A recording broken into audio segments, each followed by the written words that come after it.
Hi, everybody. This is John from AU Pack Mule doing day 29 of our 30 days of live stream. Today, I have a special guest with me, and we're going to talk a little bit about Westworld and Black Sails and whatever else comes up in the chat.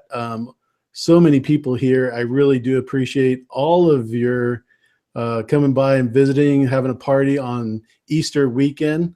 Hope everybody's having a great day. Brand the Builder, Broke Black Man 94, Alicia Kingston's here, Biotic Flux, T Baby, Ion Trone, Lav did an excellent live stream. If you didn't catch it live, make sure you go by and check it out.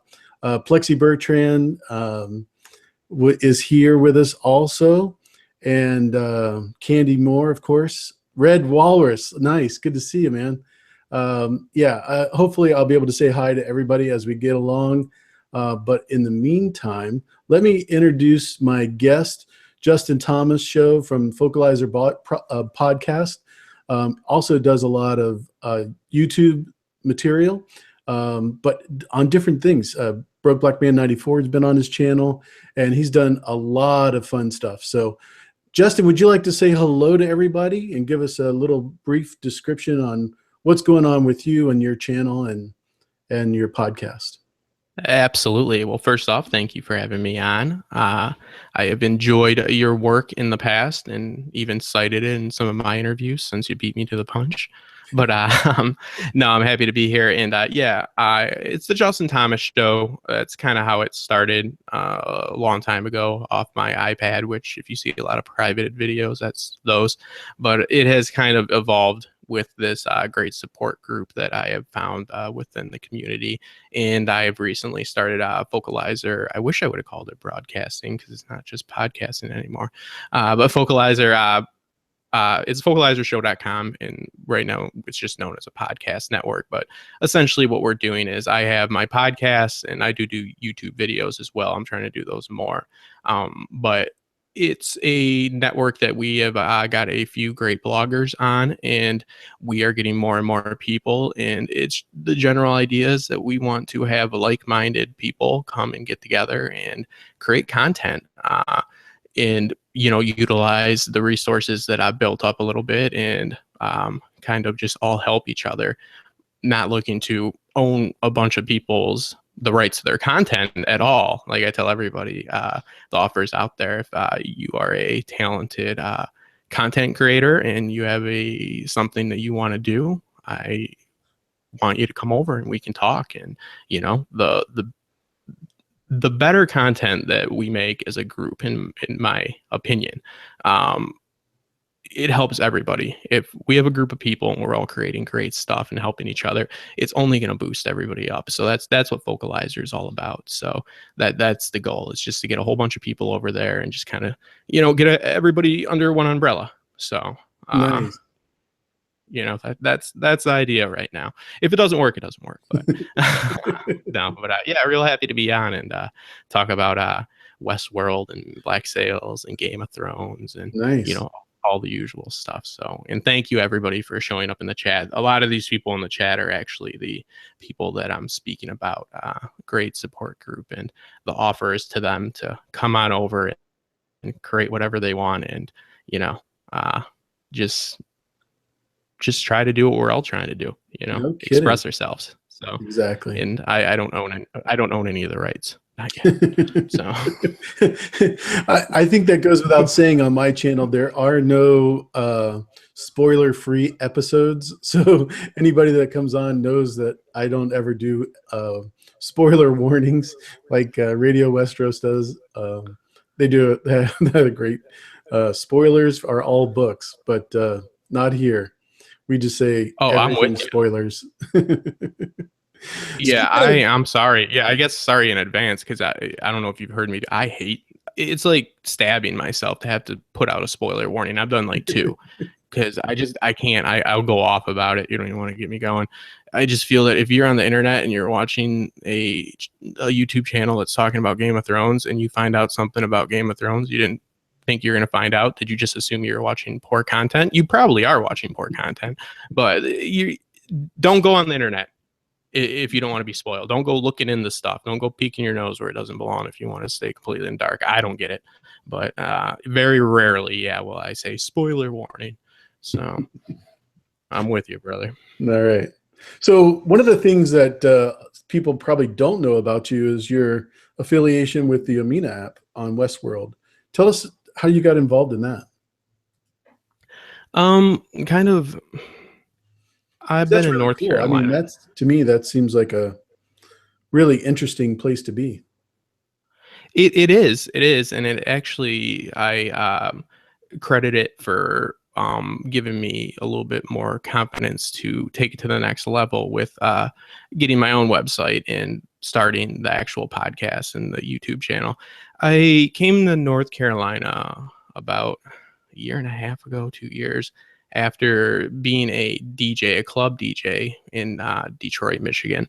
I did that for about 11 years, and that was everything from DJing nightclubs to dance clubs on 8 Mile, to doing weddings and even wakes. Surprisingly, there's a decent amount of people that have DJs at their wakes, but just a little bit of everything. For those years, I didn't spend one weekend at home. I was always out. At one point, I was DJing 6 to 7 nights a week, making a lot of money, not saving a lot of money by any means. And I had a real good time, probably too good of a time. And I was about to hit 30, which now I'm about to hit 32. And I decided that I needed to make a little bit of a change because I have been to college multiple times and I don't have a degree to show for it. Gained a lot of knowledge, but I don't have that piece of paper proving I have it. So, the short of it was I wasn't living a healthy life and I wasn't following through on a lot of other things. So good time, but you can only do that for so long until you start seeing yourself as Adam Sandler from the Wedding Singer. So 11 years is a long time. it goes by quick when you don't Mhm. remember it. But so I came to North Carolina where I have a little bit of family, and I started working from home, originally with Amazon, and now with a friend who is a broker. So I had a lot of excess time on my hands. I obviously wasn't living in the way I was living before. So a lot of my passions that I had growing up in high school and throughout some of the schooling I did after high school. Like I went to Second City School for Performing Arts, where I did some screenwriting and acting, and I also have professional training with editing and camera work, stuff like that. This is a long time ago, so I probably need to get recertified, but I was working off an Avid. But me and my buddies always used to make movies, and we were doing like YouTube like type stuff before Yeah. YouTube was a thing. And in my 11-year stint in clubs, I had a lot of fun, like I said, but I didn't do a whole lot else. And when I kind of came back to the real world and my head reattached to my body, a lot of those passions came back. My love for writing, my love for television and film, and editing. So I had my iPad at this time, and I started just messing around with iMovie again and stuff like that. But I stumbled upon Amino through Thrones, the Thrones Amino, Sure. because we over at Amino now, I'm a little bit a part of it. We send out, we have some YouTubers give shout outs when we're launching certain, usually when it's launching a standalone. A standalone is the Amino app, like the Westworld is a standalone and Game of Thrones is a standalone. It's part of the community, but you can also get like the single app at the App Store. So they Sure. do that with the ones they think are going to be more prominent, are already larger. So I was on Thrones, and I had never really done any blogging. Like I said, it might sound silly or unrealistic, but it really was like 2 years ago, me coming back to the world, or at least coming back to more of who I was before I was in a club every single night. And I got more confidence because I remember I put my first post up and it was a featured post, which they could do that a little bit more often. Thrones lately, but the first one I ever did, they featured, it was like, will Jamie quit Cersei? Just a little, and I was just figuring out, I'm like, oh, this is cool, and there's like a lot of, it wasn't like I expected, not to be lewd, but a bunch of dicks to be, to just talk crap about. Because again, I hadn't been on something like this since I was in my late teens. Gotcha. And I got a lot of support, and I was like, this is cool, because like I said, I was rediscovering these properties, like films and television that I had been passionate about again. So I really was interested in talking about it, and I really embraced it. So when I heard about Westworld coming out, I was like, hey, I wonder if they're going to have a Westworld Amino. And of course they did. So I got in right away. And I think there was only like 120 people. And the leader at the time asked me if I wanted to be the curator. This is about like 3-4 days in. And it was a little odd to me because I was like, all right, my posts are decent, but it's kind of odd. But maybe this guy started this community and he didn't want to do it or didn't want to do the work or whatever. But I'm like, yeah, sure. I got time. I'm working from home. I can keep up with it on my iPad and check it and feature posts. So I started doing that, and I really got involved in Westworld heavily. I think more so because it was new. Thrones had been around, and of course I've been watching since the beginning, but the community wasn't new, and it's so large. So it was kind of cool because it's like the people that are a part of it will attest that there's kind of like a starting little family, that we've all known each other since the start. So it was cool to take it to the next level. I didn't exactly understand the way Amino worked at this time. Sorry, I'm a little long-winded. Sorry for the story. But what I'm getting at is the person that had offered me this position, like I said, I found that odd.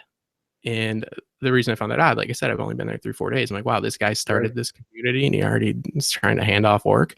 And I figured out the reason for this about a month later. There are people that are Team Amino, like a lot of us know now, that are on these websites, that are on these individual communities. You always see, if you look at the leaders, it says Team Amino. Those are corporate people. There's only about 5 people that really work for Amino. They haven't monetized yet. They they get whatever, they do their cycles and they have investors. So I realized that when I went to a few other communities, that a lot of these people that didn't do much, because I'm like, these leaders don't do anything on here. I'm like, I'm doing everything, because you can see the activity. I'm like, nobody's doing anything. And we have a pretty good. Yeah, well, yeah. I mean, it wasn't that shocking, but it's like, man, because it was my view that these people had because people do. Anybody can start an Amino, and then you apply to get listed, but it's not like you have to pay money or be certified or anything. Anybody can start one. So I figured these guys started it because they loved Westworld, and they're not doing shit on it. So I found it a little bit odd. But again, we didn't have any problems. Everybody's pretty cool until we did have a problem. And I'm like, okay, because this guy is on there, the first person that does something inappropriate. I'm pretty cool. Like I said, I worked on 8 Mile and stuff, so I don't get offended too easy. But at the same time, if somebody's way out of line, you gotta at least message them, like, hey, can you take that post down, or blah blah blah. I don't want to have to do it. Try to be respectful. This person, as soon as I did this, and this is the first time I tried to practice any authority at the lowest level, and they flipped out and said, I'm quitting and all this, and martyred themselves. And I was like, all right, so as a curator, all you can do is, you can't ban people. You can just block them for a period of time. Right. So this person was just kept getting back on, and he had I'm not even joking, people that are part of this community can attest to this. He had like 4 to 6 pages of a manifesto about how evil Justin Thomas is and how it's like a dictatorship. I mean, it's crazy. I printed it because I thought it was actually kind of funny, but it was annoying. This is actually Thanksgiving that this was happening. And so I'm messaging the leader, the guy that had originally asked me to do this. And I'm like, hey man, I'm like, I really need you to step in and get rid of this person, because I'm trying to have Thanksgiving dinner. And, this guy's coming on and calling me Hitler, which I don't think is a fair, analogy for me. And no answer. And I'm looking, I'm like, these people aren't doing shit. And I start getting pretty lewd. Like I stop asking and I start telling and using some language that I, ended up regretting. And finally I get a message back, and this gentleman tells me that, sorry, he's been in, I believe it was Brazil, and he's gonna get rid of him right away. And he's like, and I put, if you aren't gonna lead, why don't you just promote me so at least I can take care of this if you don't want anything to do with it. And he's like, I just made you a leader and all that. I apologize. And I had just read an article that day about the creator of this app being in Brazil. And it was for Forbes magazine, and he was talking about Westworld and Game of Thrones and the community, and how they were, pitching it to investors, and things started clicking together for me. And finally it came around that the guy that I was in all this was not just a part of the company, he's the creator of the app. So I was like, oh shit. I was like, I mean, not like I'm getting paid for it or anything, but I was, I thought this was a guy that just like awkward. Yeah, I thought this was a guy that just liked Westworld and started a community and then handed it off 3 days later. This turns out that because he's not on really any other communities, this was his community. Hopefully he's not watching this, that he's just supposed to be on, so he has an idea of like what it takes to lead, so he can like tweak the app. This was like his own little like personal project that they wanted him to do, so he could engage in it as a user would to get the feel, so he could tweak it. And I had called him a motherfucker and lazy and all this shit when he's over giving interviews across the sea to Forbes. And that ended up getting me my promotion, though. And that's how the 10-minute now story that I've probably nonstop been talking for, that's how I became the leader of Amino, as I called the guy that made the app a motherfucker. And but he said I had moxie. And no, he didn't use those words. But he said, hey, he's like that's what leaders do. He's like, people aren't doing anything. And that's when I figured out that these other people, it's almost like an interest. They keep these people on there in case like I go nuts, which could happen. And you know what I mean? Start actually giving people reasons to write manifestos. And then, so they're protecting their interests. But yeah, that's, if you are interested in moving up within Amino, find the guy that created the app. I won't say his name because he'll use different names and pictures, but just try to call every leader a motherfucker, and you'll eventually get straight to the top. All right. So, interesting story. Never told that story, actually. November. So that was pretty much towards the end of the show, right? Yeah, it was Thanksgiving, because I looked at it. Yeah, it was. Yeah, because I looked, because you look at what they do for my lovely curator and partner over at Fogelizer, Joanna's. You can look and see like who's doing what, like featuring posts to see like who's holding up their end. And the last action he did was promote a leader. Okay. That was me. So yeah, that was it. So yeah, I think that the show ended. Did the show end before Christmas? I don't remember. Yeah, it had to have, because I remember that time frame because my dad passed away on the 3rd of December, and before then, absolutely, for sure. Oh. Yeah. Yeah. So it happened even before December started. Yeah, because it started in October. So, well, it's 10 episodes. Actually, I think the first episode aired in the U.S. around the 2nd of October, if I remember correctly. But yeah, I was really shocked and happy about how successful that series was. Absolutely. It's an interesting series in my opinion. Well, I'm sure in a lot of people's opinion, but it's one of those things that I think you get so many different people from so many different walks of life that have like their own invested interests in the show for different reasons. Like you get the tech junkies, sure. Then you get the straight up like sci-fi. I don't want to say, I hate saying the word nerds, but like sci-fi. No, nerds is cool. I like nerd. Yeah, well, it's cool now. Everybody's got everybody's got their cool nerd podcast. We're cool nerds, but the sci-fi people to the I mean, even there's a few podcasts out there that they do it because they're Western like enthusiasts, Right. and then there's people, because I'm not a big like sci-fi person at all, like really at all, and I I'm not really into AI. Now I'm getting a lot more into it because it's weeding into the story and, you know, sentience and especially from season 2. Spoiler alert, whatever. I just posted this in Amino the other day because you reminded me that I am the leader there. So I did something, and it's been slow. So I posted in season 2. That is one thing that they've revealed. They're going to be investigating like the way that these hosts work more, the actual like biology, if that's the correct How word they're to call it, with powered. them behind them Yeah. actually be killed. You know, because obviously they can, but it's not the same way. They don't need oxygen to the brain or a certain amount of blood or anything like that. Right. But yeah, I love obviously the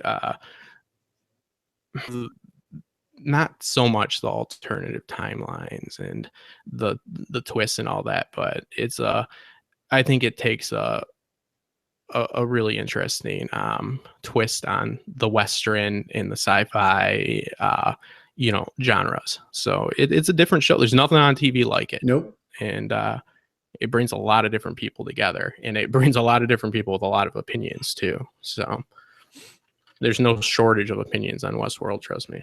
Yeah, I bet. I really enjoyed doing the episodes that I did. My only real successful video was on the timeline, and that was thanks to Lav because she was confused on, you know, what do you mean the timeline is messed up? You know, I couldn't understand.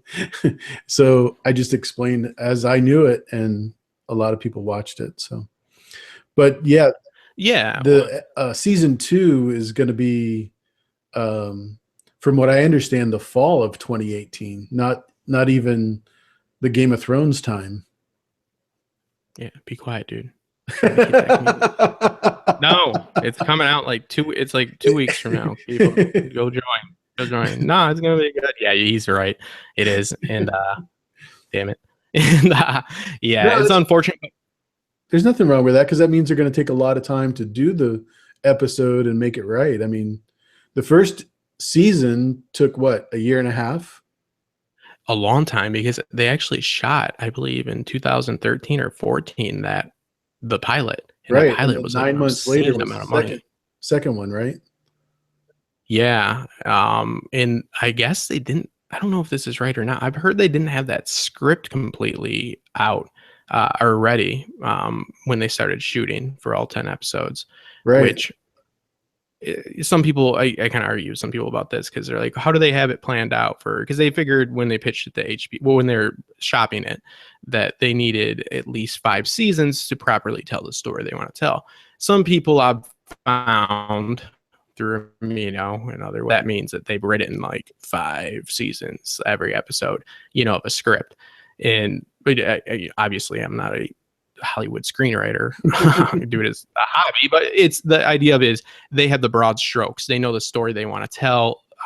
They need the, you know, fill in the gaps, but they figure they're not going to have a Firefly situation, or, you know, when they don't get the chance to tell their story. So they have the broad strokes of where this story is going to go. So they figure it's going to at least take 5 seasons. So when they're shopping at the networks, if they can't get that, you know, guarantee, or at least the closest thing you can possibly get in that industry to a guarantee of 5 seasons, Yeah. ratings permitted, you know, then it's not worth it. They need to move on. But yeah, I guess they didn't have that script completely done, you know.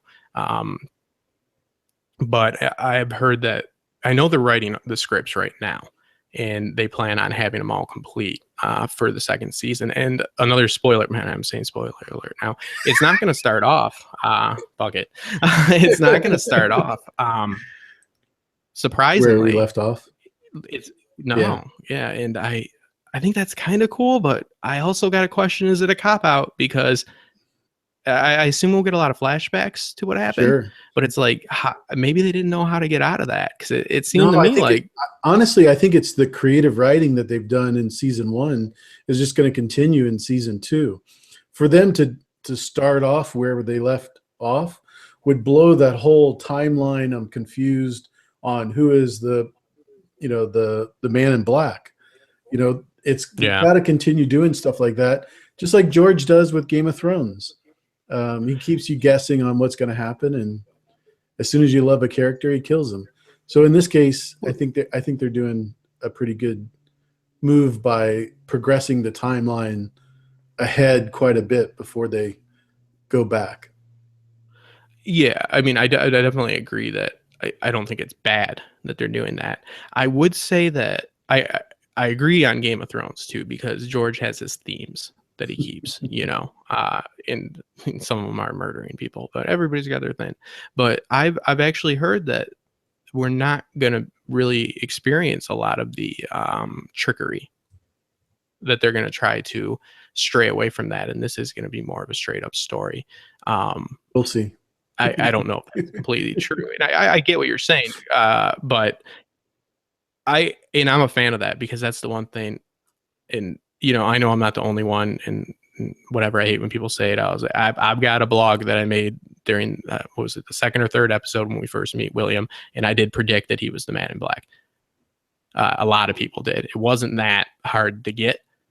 And I think it's cool, and I definitely like that aspect. But I felt like Dolores's narrative, her storyline, for all the great acting that Evan Rachel Wood. That's like the Olympics of acting, to do that character. She has to, they're like, be happy, then be sad, don't cry though, then smile. That's like exactly like what she had to do. And then they have the flies all over her face. But if you look at the actual narrative, it's it's not that great. You know what I mean? There's a lot of questionable things. Maeve's storyline and all that was fantastic, but I felt like they definitely sacrificed substance for trickery and thrills and shocks, turns, whatever you want to call them. But I mean, I definitely love the concept. Yeah. In the Nolans, it's not a new thing for them to be doing that. But I don't know. From what I've heard, that they're not. It's going to be more straight up, but it'll be interesting. It'll be interesting to see. So yeah, this show's got a lot of places they can go. I actually went back and watched Lost again because the references were made with the Alice and Wonderland and a few of the other things like the Man in Black. And the Man in Black's brother was the good guy. So I always thought it was Ford's brother that was the Man in Black. So, but that's the only reason why I kept pushing that as my theory. But I always got the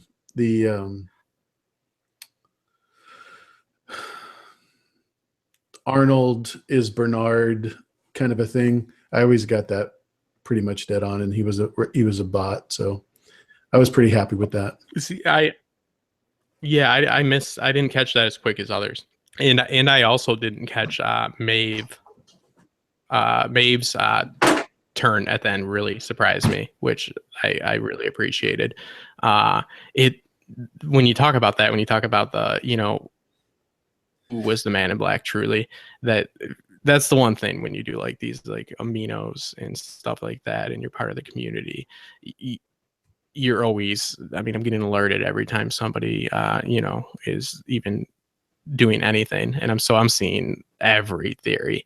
And for me, a little bit mad, and I can't, be rude or anything. But when people just have theories just for the sake of it, like just because it'd be surprising, doesn't move the storyline along. I'm not saying yours is like that, but it was funny because a lot of people, it seemed like they're making a family tree. They're not like, it's like, oh, well, maybe Logan is this. I'm like, maybe somebody else is this, like Benjamin Franklin's great. I don't care. You know what I mean? It don't matter. Like it doesn't do anything. But there was like literally ancestry.com going down in our chat rooms like nonstop, and I'm like looking, I'm like, ugh, I'm like, come on. But I mean, I find enjoyment in other things, and that's what's great about these communities and making content is we are people that our television and our film, we aren't satisfied after the 10 hours if it's 10 episodes, or if it's Game of Thrones and we get like 30 minutes for season 7. We need more, and we find ways to enjoy something that we love year round, which is actually pretty amazing if you think about it. Mm-hmm. And some of us do it. I feel that, I get the same joy out of making a podcast or a YouTube video as some people get out of, watching them. We all have our methods. Blogging is great, and these fandoms are great, and these communities are great. We're passionate about something. I mean, that's what life is about. Some people, I feel, a lot of people from like my life, like especially my DJ life, are back home. I don't really share on my Facebook that I do YouTube or anything, because I feel, people probably don't get that. They're that guy loves some Game of Thrones a lot, but some people like to fish. Some people like to play softball. Right. I like to do those things too. I think it's pretty amazing that we're able to enjoy these properties for as long as we are. If you think about it, it's pretty crazy that we are able to push 10 hours of content for 365 days a year. I mean, go to Thrones Amino, there's no shortage of people, just that feed is constantly moving, so I think it's great. Good. And there's obviously theories that have more substance to them, but there's no reason to shame people, Oh, my favorite one was the Westworld was filmed off planet, just because the original movie had that kind of feel where there was a long distance, and then the cost was totally ridiculous. But after the season was over, it was like, oh, that was not cool. Well, that's definitely not answered yet, and that's something I think they'll address later. But the one compelling, I guess not compelling, but one interesting little fact about that is, it never rained from what we saw, did it? Did we ever see any ill weather? Well, you're dealing with a climate that's similar to what's off the coast of Japan or even Southern California. It was filmed in Utah, so it's definitely not going to rain there. So, yeah. Well, yeah, but I'm just saying it always looked exactly the same. I am Batman, T. Sorry. I didn't hey, anytime you get an announce leader, Batman, that shit needs to get done. So they don't need to apologize. No, I mean, I think that there's definitely a chance that it's not on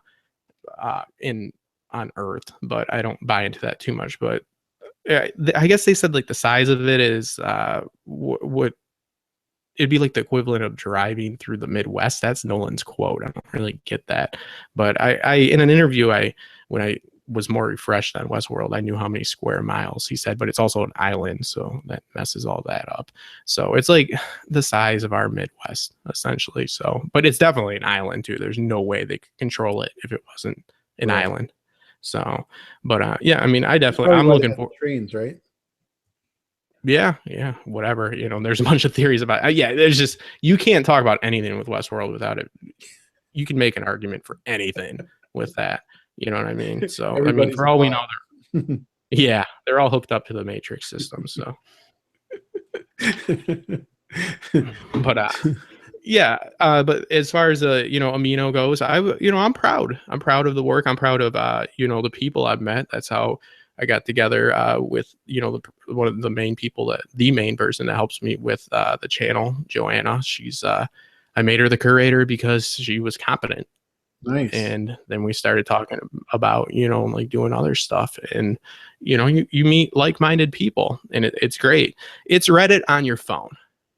Say pros of Amino is it's really used. There's a lot of cool features now, like with the trivia and the quizzes that you're able to do. Those are actually pretty cool, and it's free, and it's an easy little interface to use. It does kind of suck that it's very restricted to just Amino. You can share outside, but then people link it and it's going to try to get them to get the app and stuff. So there's, that, but I mean, you can't really, it's a lot easier than using Reddit on your phone. And there's a lot less, at least in my community, there's a lot less dicks than are on Reddit. I mean, man, if you make one grammatical error on Reddit, nail you to the cross. So Can I yeah, it's make a got its pros and confession? cons. Unless I do a Google search and it takes me to Reddit, I don't go to Reddit.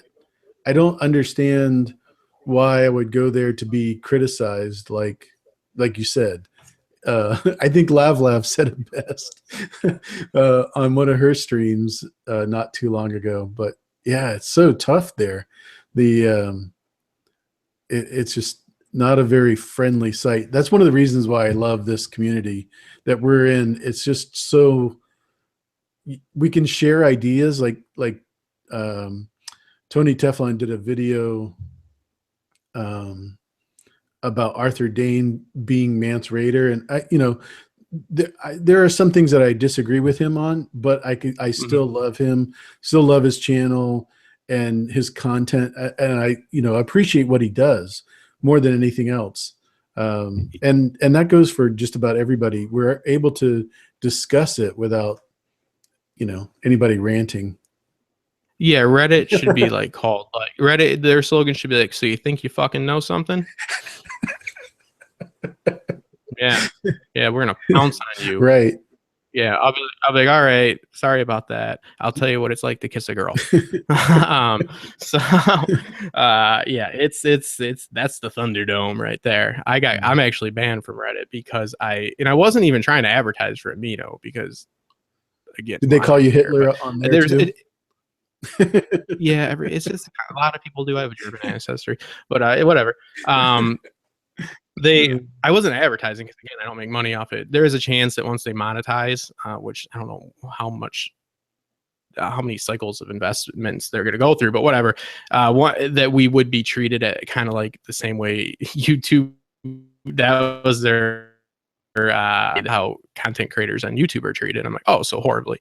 But yeah, there would be ad revenue for like leaders and curators, and they already do track our stuff. So, but again, I wasn't advertising, but I was sharing an article that I had blogged on Amino, obviously, and I wanted to see what the fine people of Reddit had to think about it.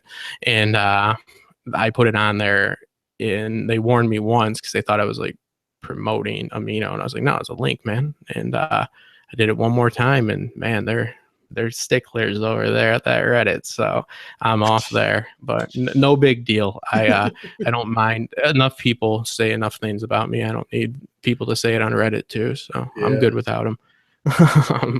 But yeah, and I agree with what you're saying, like in the Tony Teflon statement. Do I think that that's a theory that's gonna probably play out? No, but did he do that video? He could have did that video on the Watcher on the Walls spoilers, and read right off that and shared the same pictures that everybody else is doing. Well, So I wasn't trying to say that he believes that Mance is Arthur Dane. It was actually just the opposite. But go watch the video to be sure. But it's just the fact that it could be even with Lab, or Marie, anybody that's on here. T Baby for sure. I could disagree with her, and we could have a conversation about it. It's not. It's not. It's not a bad thing. So No, absolutely. And well, I don't know if you watched my last two videos on Thrones, but that's embracing exactly what I'm going for with the Bittersweet and Nightshade. yeah, That was the connection that Joanna had originally came up with, and we did a video on it. And that gives some weight to the brand theory of it being a dream, which is not going to happen. But we are making a connection that's interesting. We're bringing you new knowledge from in the Game of Thrones community, which is a hard thing to do.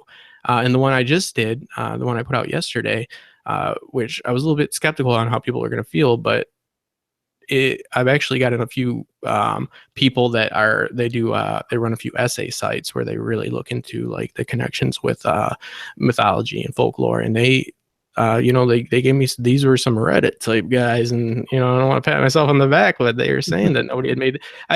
Joanna again came up. She's her and Bran are our brain childs for Thrones. At least with the theories and stuff like that. So she had brought up that the harp is is symbolic in Celtic mythology for a immortal soul. soul, so obviously there's a lot of people that think GrayArea is still alive.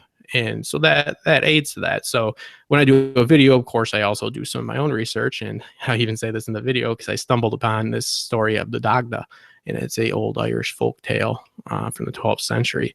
And I again was like, damn, this is a lot of information. I thought I was almost done. But it really and this is a series too. And I would really like to give this to a channel more do it, but it's not what I'm looking to do. A history of Westeros is, I'm not connected with them whatsoever, but I just love those. I love Aziz, and Sure. they do, their research is so good. If you look on their Patreon, if one of the highest donations, that's what you get access to their notes. And there's a reason for it, because they don't have videos out every day that's telling you what that 30-second, Right. little HBO show with, Yeah, they're wearing a different shirt because it's cold. Okay. But evidently there are 48,000 people like that in an hour. So, but the point is, I just made the connects. And do I think that Rhaegar is still alive? No. Do I think that this is very interesting and built upon it? Because I think that George could have possibly used this tale to, inspire his work, since he picks from so many different things. Yeah, you're exactly right. It's a conversation. It's not the look how much I fucking know show. It's let's Exactly. And that's what a lot of people have. It's like, did you notice this? Well, guess what? I did. Dummies. So it's Reddit. It should be the Reddit show. Yeah. So God forbid you misspeak. But yeah. So I mean, that's what it's all about. So yeah, I didn't see Tony's video, but I'm all for it. And and it's amazing though, because people don't. I've only done 2 of these, and I've gotten pretty much positive feedback. But oh man, the Brandon the Dream thing, some guy, I'm gonna shoot myself in the head, and I'm like, well, first off, that's a little extreme. But he's like, this is not what's gonna happen. That's not George's way of doing it. I'm like, did you listen? I straight up say I don't think it's gonna be it. Yeah. We're just giving you guys some more tools to Hypothesizing. make your theory. Yeah. But it's like, oh, that motherfucker, he said it. You know what I mean? So but hey, they're passionate because they love it, or they hate me. I don't know. So theories are they're a thin line to walk, I've found. So tell me about your intro. You have a really cool intro for your show. Are you talking about the one that I just started using, or the one that has the the one that you did with the harp and Nightshade, both? Man, that one's not as good of a story. That I don't. Somebody just asked me where I got that from. Here's the truth, and it's not. I'm not stealing. I guess I am stealing it, but I don't know where it comes from, because I found that a year and a half ago, 2 years, when I was still had my tables, mixing tables, turntables, and I was making a mashup with a few. I was just looking on SoundCloud for Gotcha. songs that were intro mashups, and I wanted to make kind of a nerd. I didn't even have a podcast or anything, but I was just messing around, and so I have almost the full portion of that song, I believe, in this mashup. So I remember I had that, and I had it on I think in Dropbox. So I just took the other songs out and used that. So somebody just asked me that today in a comment, and I offered to link them a download for this name. So it never pops up on being whatever copyright infringement. So you would have definitely gotten a notice by now if it was a problem. It's a good song. It's my song. It's my song. I did it. Now I'm gonna get one.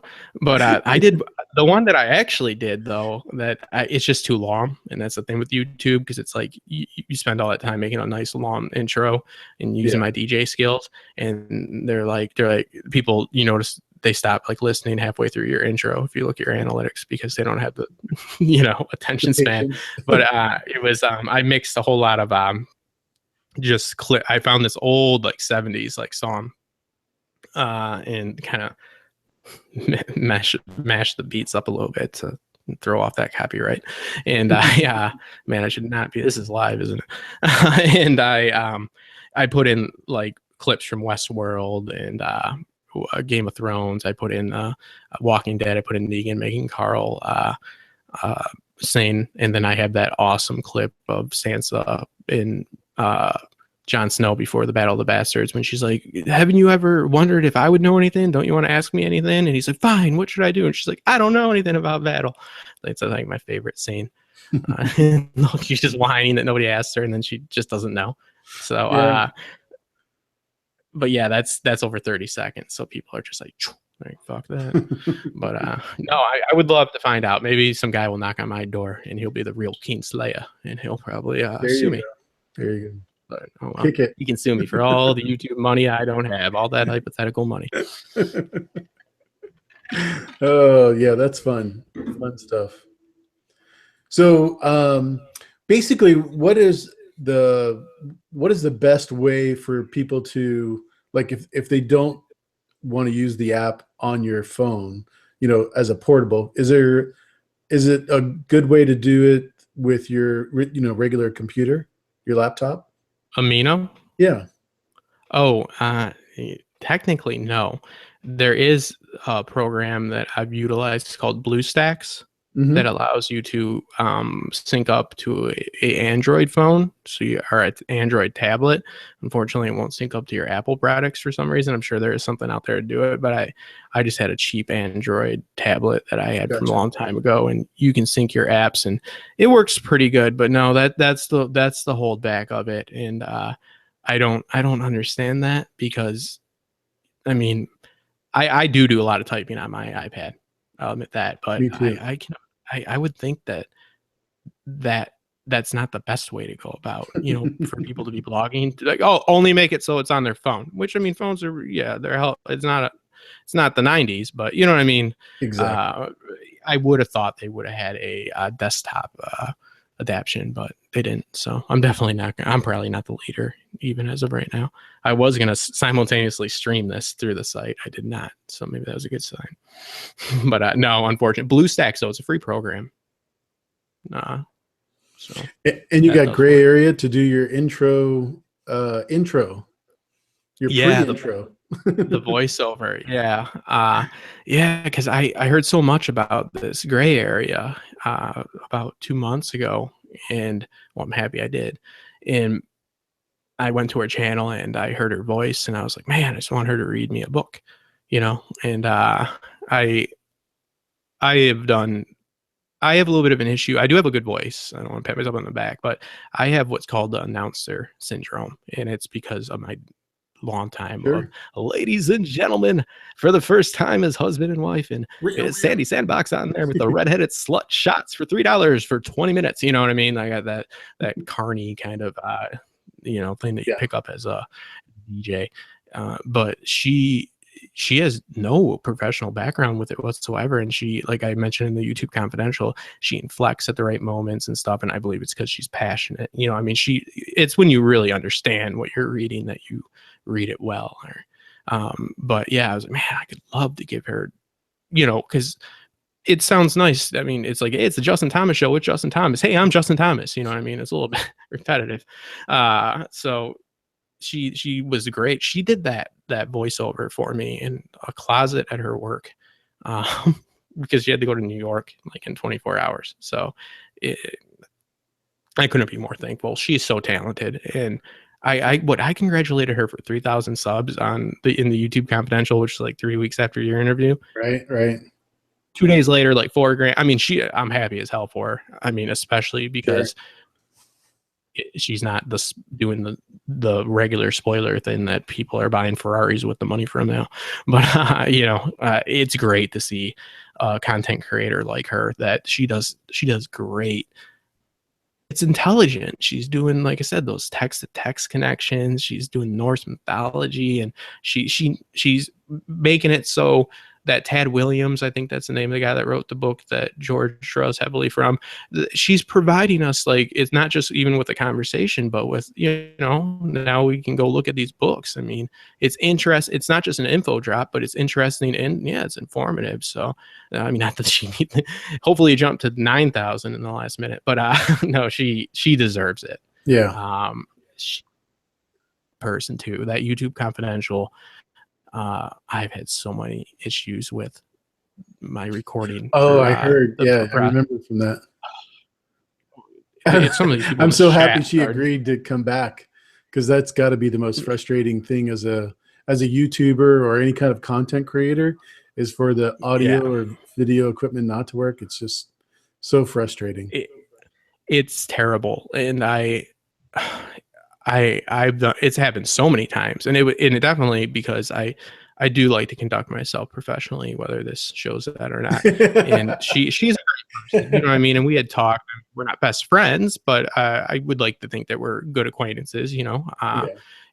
And I feel comfortable talking to her, but no matter what, it's like I don't want to have to be like, hey, because we did the first interview on the first day twice, Wow. and it was Wow. 2 different issues. And this is Zencaster. Don't use I have good friends that were the #1 podcasts for Westworld Master, and all these other people do Zencaster.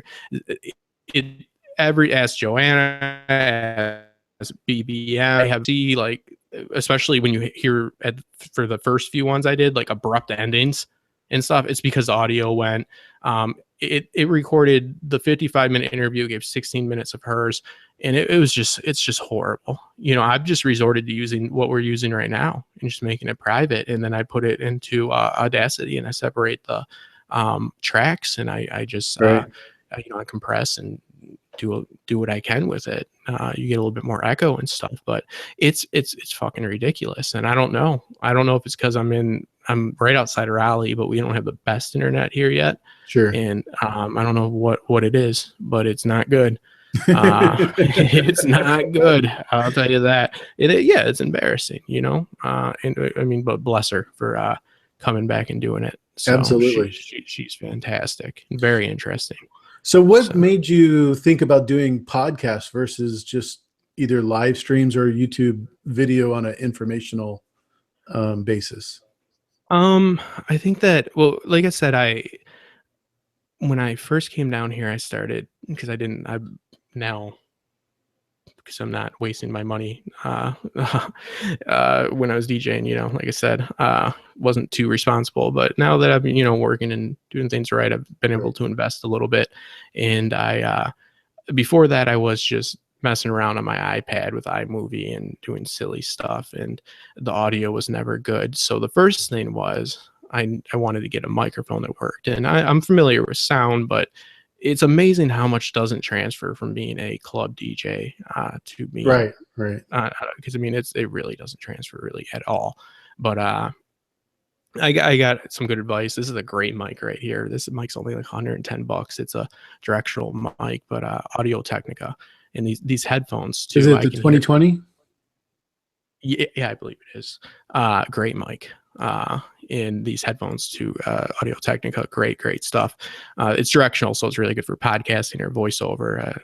You don't want to get it if you're in a room with other people. But yeah, so I invested in some equipment and stuff like that. And I've done video editing since I was 16 years old, like I said, but I don't know what it was. I felt like, I think it's what I was kind of talking to you about.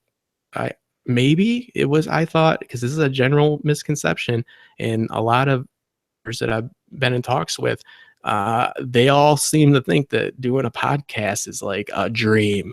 Oh man, if I could just do a podcast and sit and just record me and my buddies, assuming it records, and you know, it's gonna be so easy and all this. I don't really have an answer for why I went that route at first. I think it's because maybe I had messed around, kind of like, you know, half-assed with YouTube before, so I felt like I might have like tainted myself by making what I consider to be subpar content. So I just was like, I'll just go another avenue. You know, I'll check this out. It was always my intent to have a YouTube channel as well. Okay. But it just seems so easy to do YouTube versus podcast because of the having to do the editing part, especially on just audio. But that's just me. I'm not sure. What you think which one's easier? I think the YouTube would be much easier, but then again, I'm just that's just me. Yeah, I guess it depends. There's the thing. Okay, here's the thing with podcasting. Everybody seems to think that they just want to go and watch. I mean, a lot of people had podcasts. I mean, I bought this microphone. I had a podcast, and that's the truth. You know what I mean? I would like to think that I'm intelligent and I bring a different, viewpoint to Yeah. things and whatever, and entertaining. My content is growing. I'm growing. I expect to be better every single week and every single year, and I'm patient. This isn't money right now. It'd be awesome if that ever happened, but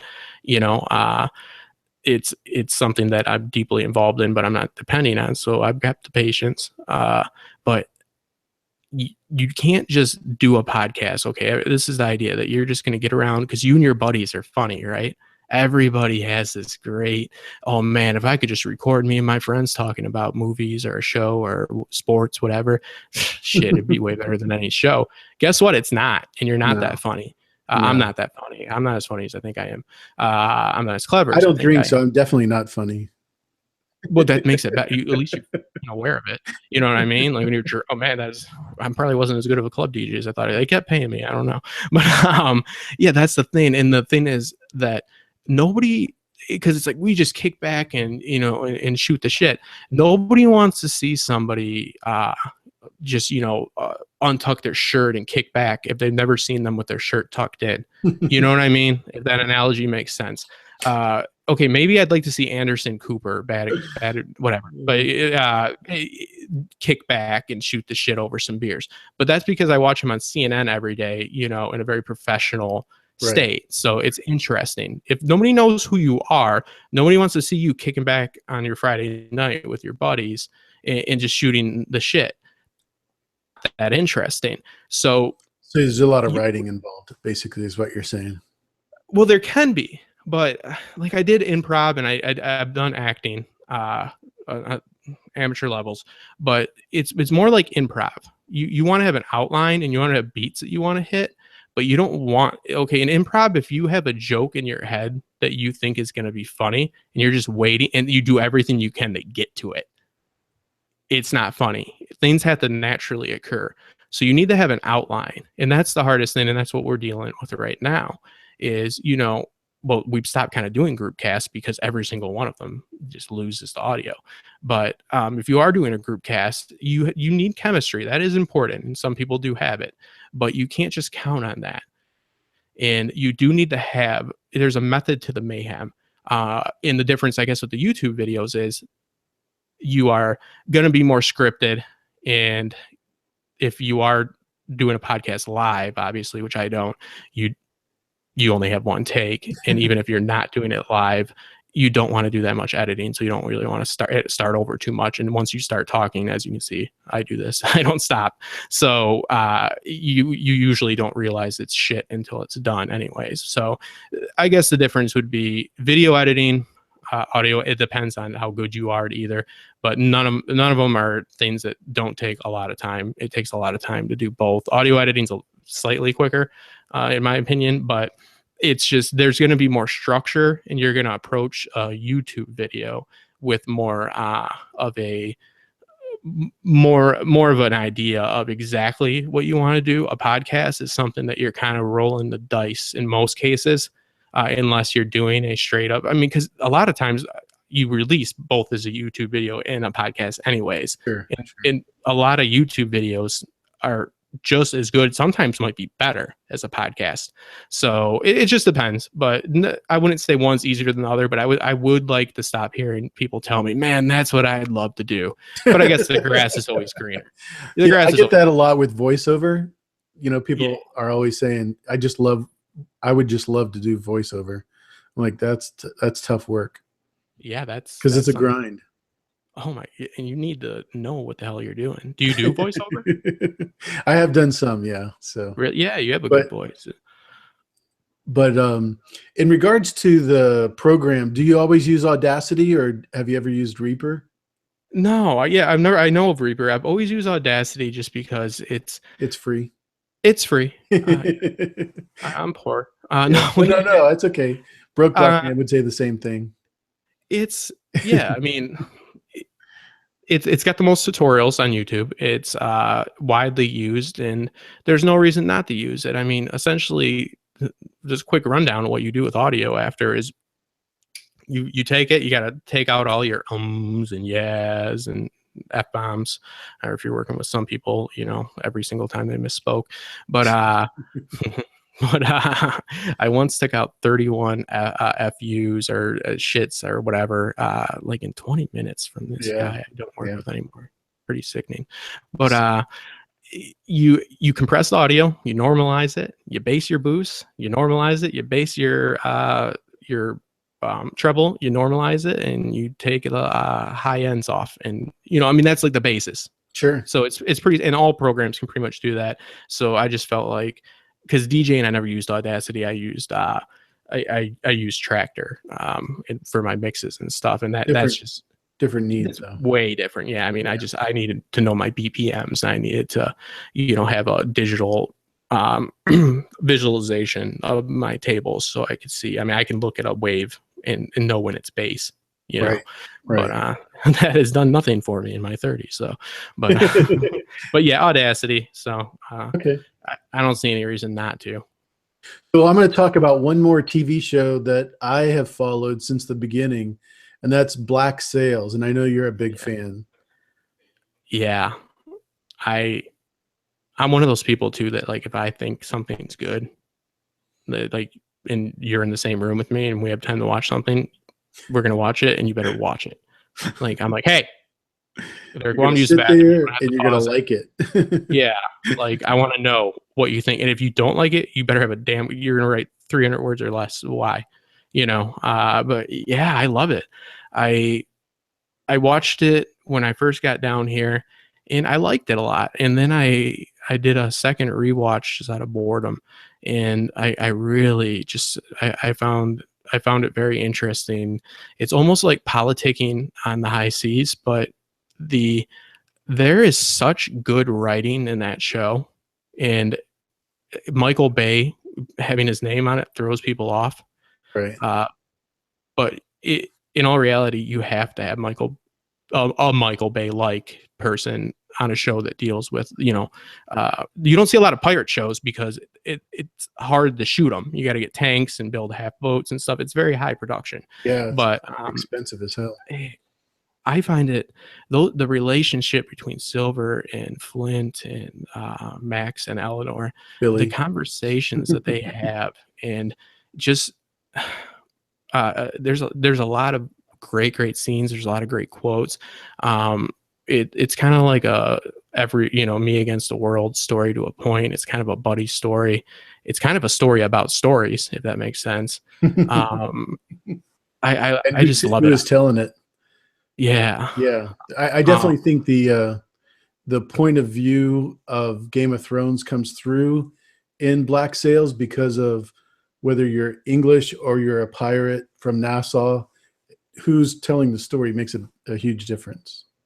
Oh, absolutely. I mean, who is your protagonist? I mean, Flint had his reasons, but also he does some pretty crazy stuff. Super crazy. It's still, I mean, and that's just like real life. I mean, like there's like that quote about war that we look back and we say they were the good guys, they were the bad guys. Usually in the midst of it, even the people fighting it don't know. Mm-hmm. And it's not, but it's great. I mean, if you really like look into the relationships, especially Flint and Silver, is just, I was just watching an episode last night with somebody that I'm planning on doing the podcast with. I'm having them watch it, and they wanted to. I'm not forcing them to watch it because I did the introduction for this, but then I thought I got stuck, and that's why it didn't come out as quick after it's been 2 weeks, because I've got somebody watching it fresh. Yeah. So I can have them on with me, because I did the first episode, and guess what it was? It was a Look How Much I Fucking Know show. So kind of like how History of Westeros does with House Beard guy. What's his name? Richard? No, not Richard. I'm so sorry. What's his friend that does the videos with him? The episode reviews? Sean. I am so sorry. No, you're fine. I think that's the name. I mean, we don't have to know their names. Sorry, Sean. I followed you're just talking about podcast.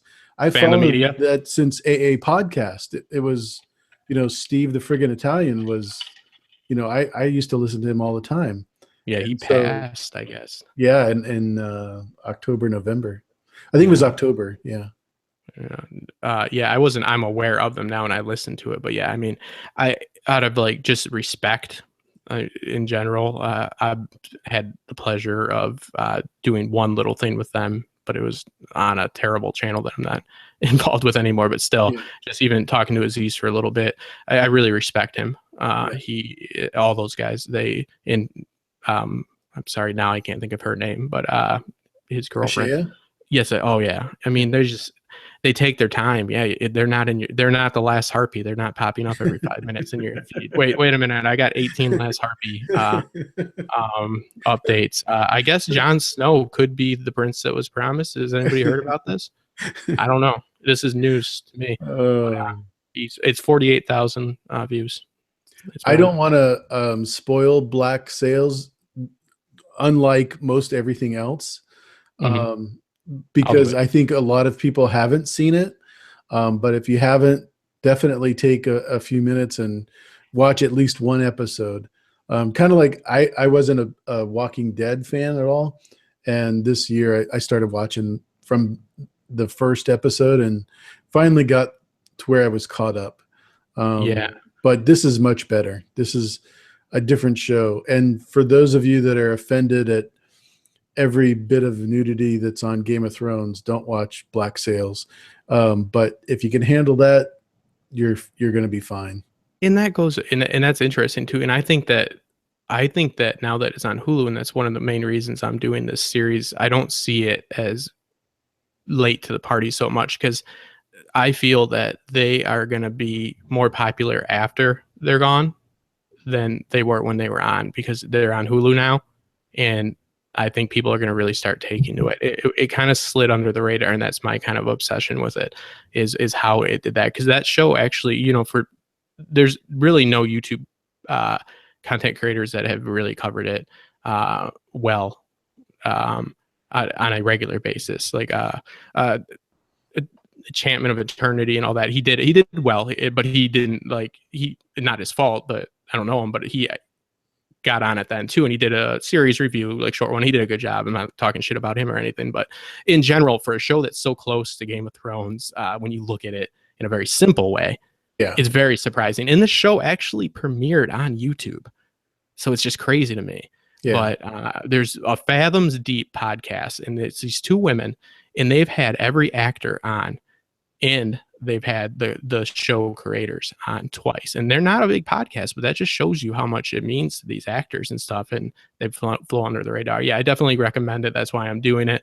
That's why I've got the friend watching it, and we're going to start discussing it. And yeah, The Walking Dead, I was the same way. I didn't start as late, but how'd you feel that you started from like a really good show, and then were you happy when you got caught up? Because you kind of just got caught up and it's terrible now, in my opinion. Are you talking about The Walking Dead? Yeah. Please, let's just not talk about The Walking Dead. Okay. Yeah. Okay. Then yeah. I'd rather talk about the Black Sails, because it just seems like a much more easy transition for most people that watch Game of Thrones.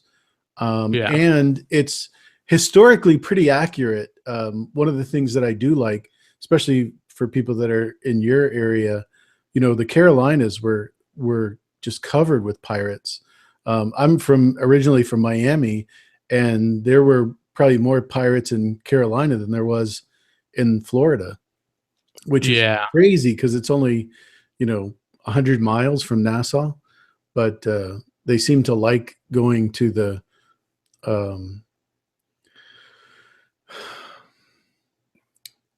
what did they call them before they were states? Oh, the colonies. I'm sorry? The colonies. Yeah, colonies. Yeah, exactly. I think that maybe the reason for that would have been because you're right, because that would have been Spanish Florida, and exactly. Yes, and they kept stealing from the Spanish. So, But yeah, I mean, absolutely. I did that. I did a two-parter on the best I could for the historical period, and this is a story that is technically a prequel to Treasure Island. You don't need to watch Treasure Island or not watch it, or well, you can, or read it to understand it.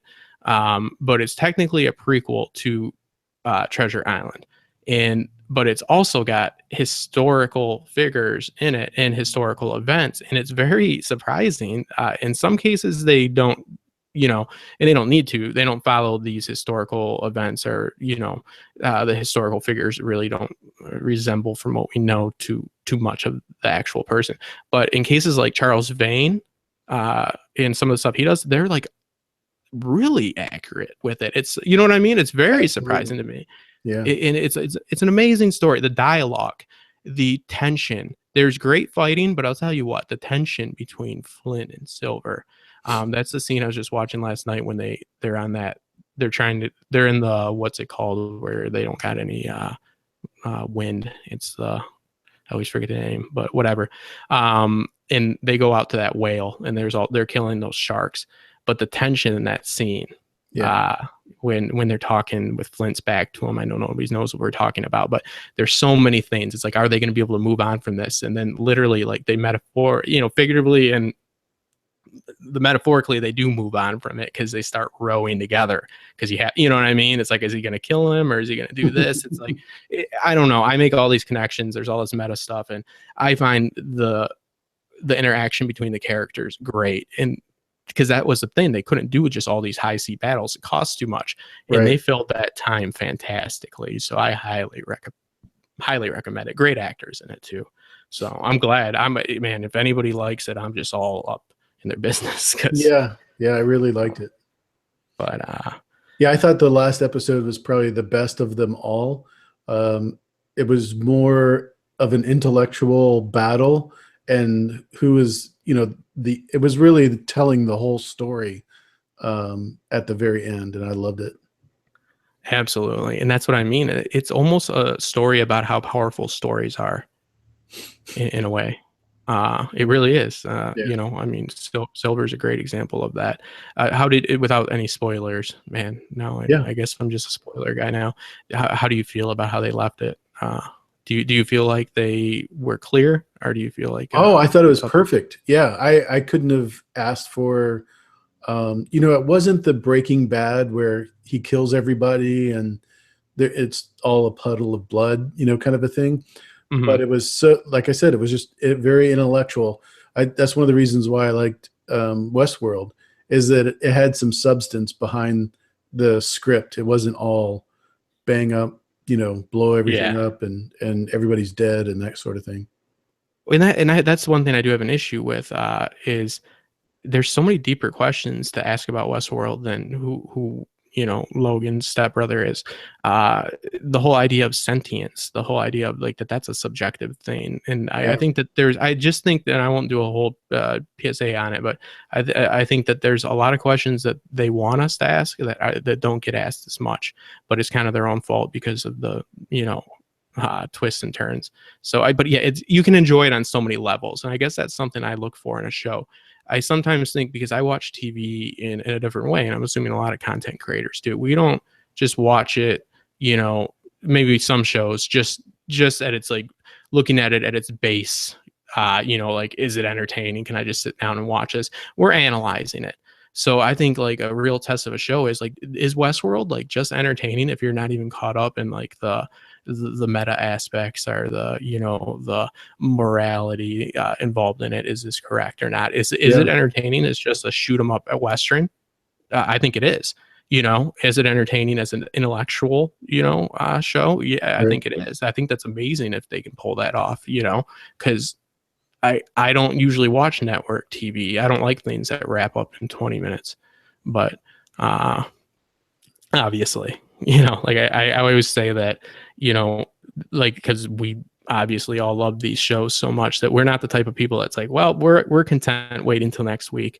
Like, if we had George R.R. Martin in a room and he was going to tell us the whole story, which he probably couldn't, but we wouldn't let him get up to use the bathroom. He would be sitting in that chair till it's done. And Well, that's one of those shows you have to watch. So yeah, even furthermore, I'd have a gun and be like, "You ain't going anywhere until this is done." So, yeah, and there's somebody, "Oh yeah, get up and go up." Like, he ain't going anywhere.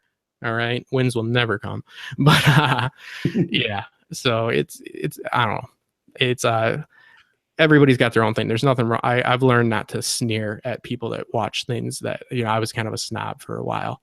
Oh, you're watching, whatever, some Chicago fire or something, but some people, they just want to relax, and that, that's their thing. There's nothing wrong with it. But, I'm assuming they don't really want to talk about all the, politics of Westeros. So, everybody's got their thing, and yeah, and sure. you got to be accepting of it. So, and that's, if we were to say one more thing, the Vocalizer network that I started, it's just a website, and the whole idea behind that is to have like-minded people, especially a lot of people that are in this chat that are good people that have been dealt some shitty circumstances with some people that aren't the best to work with. The idea, and I think we've we've already all brought had over experience like that. Yeah, I mean, it's nothing to cry about. But the point is with it is, it's not. We have a few people over there already. We have Bran, we have Joanna, I have Jezebel, and I just got another writer over there. Come over and blog if you're a blogger. We will talk, and if you have interesting stuff, come over and write some articles. And if you have your own website, we link it. If you're a podcaster, if you're a content creator of any type, and you're looking to group up with some people, I'm not looking to take a piece of the hypothetical money, or even if you have money coming in.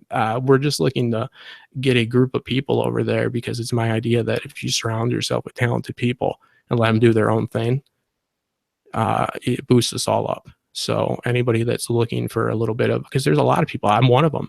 I'm in a state right now where I don't know a lot of people, so I count on the communities, from people all the way from Australia to Britain, to collab with. So we're not greedy people. I pay for a website, I pay for some equipment. If I can aid in any way, that's great, because in the long run, everybody wins.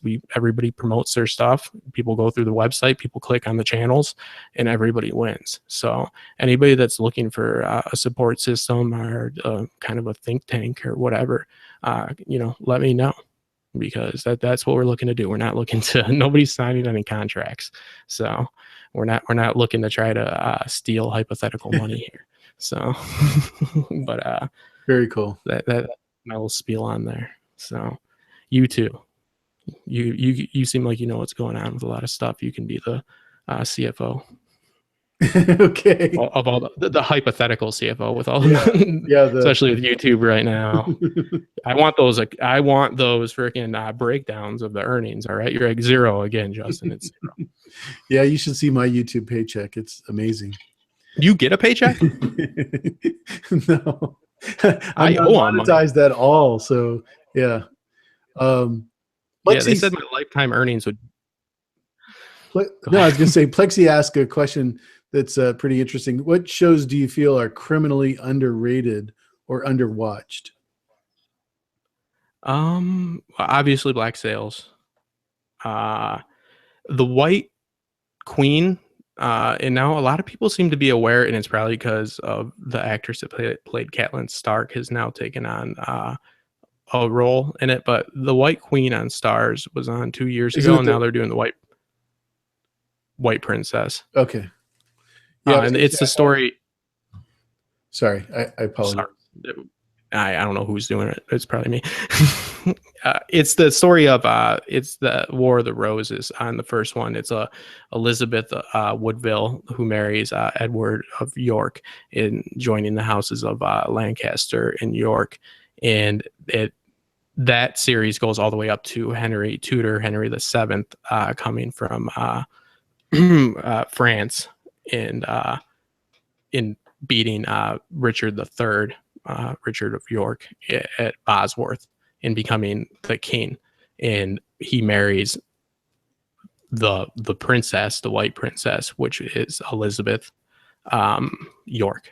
So this is the story of Henry VIII. If you've ever watched The Tudors, which that's a good show, but please don't think that that's history. That this is his dad and his mom, and I hope it's good. The White Queen was good, and I would say if I had to go for one more, I've heard the Badlands is good, but I haven't seen it, so I don't know what to tell you on that one. But yeah, I mean, pretty much just Black Sails is highly underrated, and if you're looking for comedy, something a little bit different than what we usually talk about, it's called Crashing with Phil or Pete Holmes on HBO. It's a great series. It's about a stand-up comic that gets divorced and he has to crash on a different stand-up's couch every single night. So it's got a lot of funny people. That in Silicon Valley. So I don't know, you probably have some better recommendations. Well, this year for me it was Taboo. A lot of people, I was surprised, didn't know about it, and I just absolutely loved it, with Tom Hardy and Uma Chaplin, who was Talisa in Game of Thrones. Just absolutely fantastic period piece. Yeah, like the East India Company's involved in that, yeah, right? Exactly. Yeah, little pirateering going on. Oh man, I know my buddies did a podcast on it. I listened to the podcast, but yeah, that and American Gods is going to be that. I mean, a lot of us are licking our chops to get our hands on that. Yeah, so, I know Lav is just can't wait for that one. What? Back off, Lab. No. Yeah, a lot of people are all over that. That's going to be I think that's going to be, Stars has slowly progressed from Spartacus, which is, that's questionable. It's entertaining, to Black Sails and, some other stuff. So let's see how they get. Quite the cast too. So, Tutors, Teflon's in there. Tutors born. Yeah, it wasn't great. But, yeah, I mean, I think that's always one thing I wanted to do because I kind of want to branch out and try to do different things, not just for the sake of being different, but try to mix it up a little bit and hopefully find my footing. But to talk about like Aziz's podcast that they talk about Always Sunny in Philadelphia, and great, because that's not it's hard to talk about shows, you know what I mean? Because it's like a lot of people, it was funny, but they bring up recurring joke. I mean, they do a good job with it. I mean, man, I should get a paycheck from him. I'm always kissing his ass on there, but I don't care. That guy's great. So everything they do, but they have a smaller podcast that they did a little Black Sails too. Right. He caught it, I think, around the same time I did. It's like Fandom Media or something. So anytime people do stuff like that, I find it very interesting. So, I mean, because doing a Game of Thrones podcast, which I do, but it's not exactly original. But yeah, it's always crazy when you can see people great when you can see people, step outside the box. So, well, Justin, it's been an hour and a half. I can't believe it. I feel like I've been on for about 15 minutes.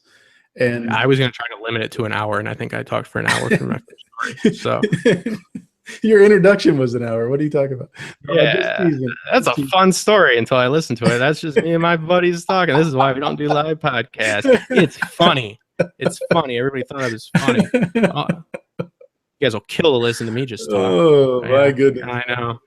Well, hey, I can't thank you enough for coming out, and I've never heard a bad thing about you, and I've tried. I've it's out there. Trust me. I've tried. I've been like, what? You might have to go to Lawrence Corner area to find it, but it's out there. Yeah. No. No. That's why I was real happy to finally get to know you a little bit and come on. And who you having for it? So there's one more live stream after this. Well, no, actually, I was going to say Tony's got day 30 reserved, but starting in May, I'm going to start a new series called 30 for 30, where I'm going to do 30 minutes of live stream every day for 30 days starting May 1st. And it's just to kick off my new job, and I'm super excited about that. So, yeah, and it's going to be a lot of fun. I might be doing them all by myself, but at least it's going to be for 30 minutes, and it's going to be not reading Watchers on the Wall or Winter is Coming or any of those websites that we could all read on our own. Yeah, no, you should though. I mean, you want to. I mean, I guarantee if I go do a video on it, I'll be too good for any of you. Just in a minute. So I'll be handing out the last heartbeat being a douche. So Yeah. I want to know, and that's one of the reasons that I really like doing. I'm trying to get more comfortable doing stuff like this, and for you to have the courage, first off, to celebrate a new job. You're making whole much more work for yourself, so you have an energy I do not. You're like, well, since I'm going to be working more, then I should do 30 live streams by myself. Well, that was my original intent, is to do the 30 days of live streams, but we have so many people that are from different countries and different time zones. It just doesn't work out for everybody, so I wanted to make it as convenient for everybody as possible. But also on one of the days in May, hopefully I'll have Christina on, because I was going to wait for her for day 29, but I really want to take this opportunity to have you on the channel, explain the podcast, and also let us know about the Amino app and just so many great things that you're doing. So I appreciate it. I really appreciate you. And remember, everybody, tell your boss to fuck off, or find the creator of that app, the guy that has sole control. And that could ruin, like, pretty much the Mark Zuckerberg of Amino, which is, I mean, it's not as good, but still, it's something. He's in Forbes. Tell the guy that was doing his interview for Forbes and talking to him about it to fuck off, and he'll promote you. So that's why I'm move up in the world, folks. Yeah, how to make it, people. But hey, thank you so much, man. It means a lot. So, and I'd love to have you on for a podcast. Anytime. Anytime. All right. Thank you, everybody, and thank you for everybody that showed up in the chat. Yeah, as always, as you know, I always end with eat dessert first, wander aimlessly, and grin like a dog. Thanks for coming, everybody. And like and subscribe to my channel. That's just shameless. That's the other channel. Forgot to say it. That's the other channel.